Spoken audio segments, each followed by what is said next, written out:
دوستو، اگرچہ اللہ کے کلام کے نزول کی کیفیت کی شدت سے آپ صلی اللہ علیہ وآلہ وسلم کا دل کانپ رہا تھا، لیکن بعد میں نازل ہونے والی ایک آیت کے ذریعے اس کیفیت کی شدت کی تصدیق یوں ہوئی۔ اگر ہم اس قرآن کو کسی پہاڑ پر نازل کرتے تو تم دیکھتے کہ وہ اللہ کے خوف سے دب جاتا اور پھٹ جاتا۔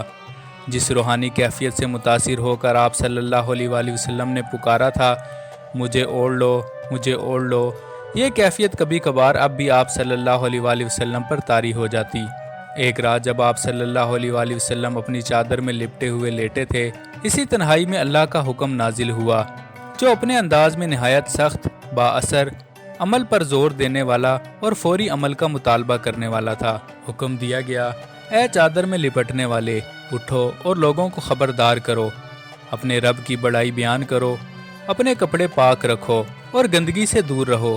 پھر فرمایا، جب سور پھونکا جائے گا تو وہ دن کافروں کے لیے سخت ہوگا، آسان نہیں ہوگا۔ اس وحی کے فوراً بعد ایک اور رات آپ صلی اللہ علیہ وآلہ وسلم کو جگایا گیا اور مزید احکامات نازل کیے گئے۔ ان میں آپ صلی اللہ علیہ وآلہ وسلم اور آپ کے پیروکاروں سے عبادت میں زیادہ شدت اور اخلاص کا مطالبہ کیا گیا۔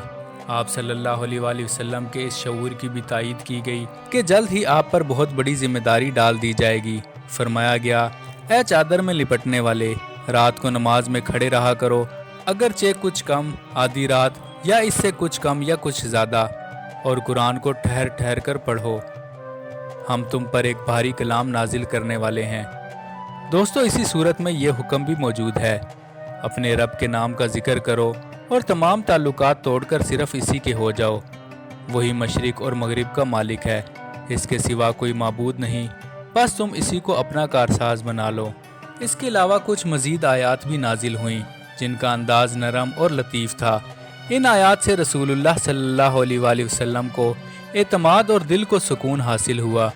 ایک موقع پر، جیسا کہ اب معمول بن چکا تھا، فرشتہ صرف آپ صلی اللہ علیہ وآلہ وسلم کو نظر آ رہا تھا۔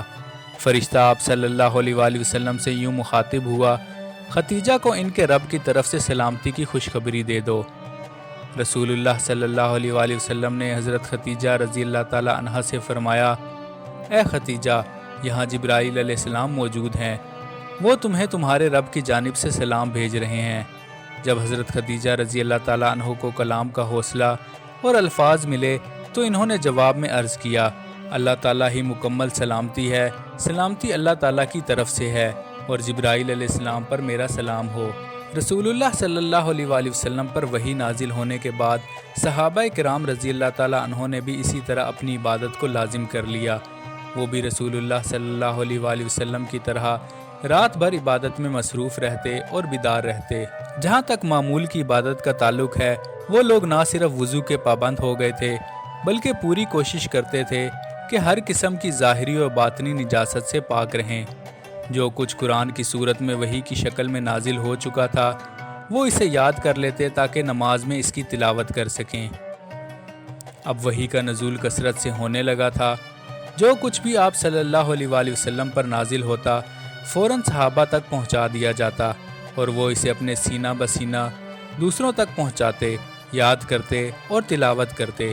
یہ وحی الہی کی تفصیل تھی جو تیزی سے اور تسلسل کے ساتھ آگے بڑھ رہی تھی، جس میں دنیاوی مخلوق، دنیا کی چند روزہ زندگی اور موت کا ذکر، موت کے بعد دوبارہ زندہ کیے جانے پر یقین، روز حساب، اس کے بعد جنت اور دوزخ کا تذکرہ شامل تھا۔